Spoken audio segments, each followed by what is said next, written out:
Bianca never set out to be a symbol or a headline, right? At just 17, she was so painfully young, artistic, and introverted, but she had this incredible way of expressing herself online, like only Gen Z knows how to do. She shared bits of her life through aesthetics, music, and those grainy pink-tinted selfies that just scream nostalgia. It was like she carved out this cozy little corner of the internet where she could be seen without feeling overwhelmed.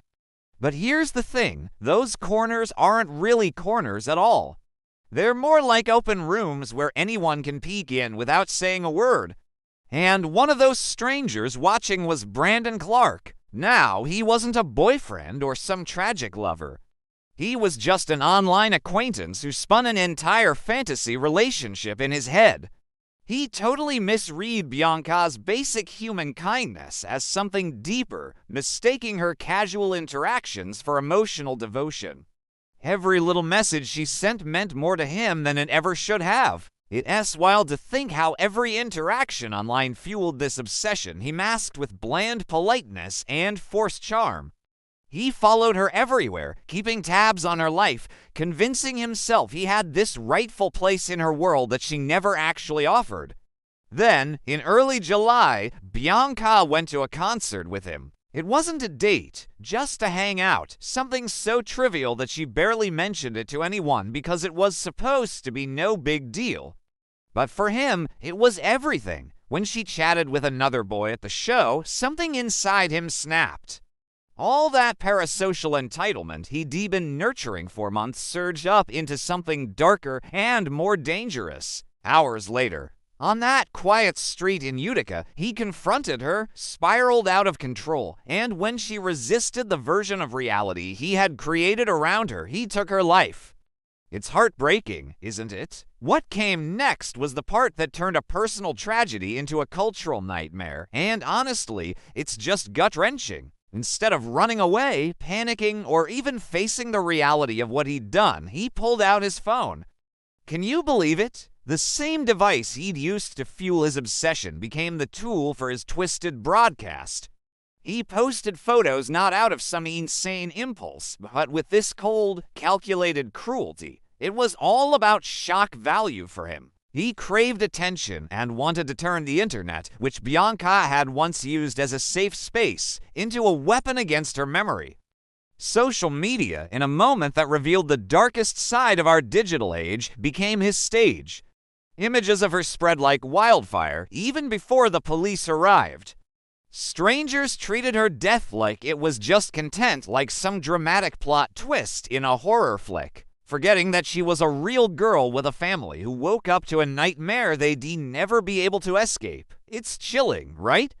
When the police finally found Clark beside his car, he was live streaming these over-the-top monologues, half performing, half delusional, acting like he was the anti-hero in some story rather than the villain in a horrific crime. He survived the encounter, got arrested, and even confessed.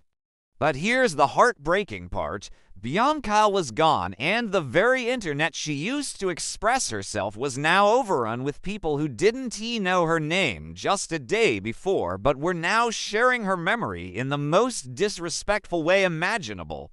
It's like they forgot she was a person, not just a trending topic. In the aftermath, her family was on a mission, fighting tooth and nail for dignity. They wanted those haunting pictures taken down, demanding that platforms step up and take responsibility for their role in this tragedy.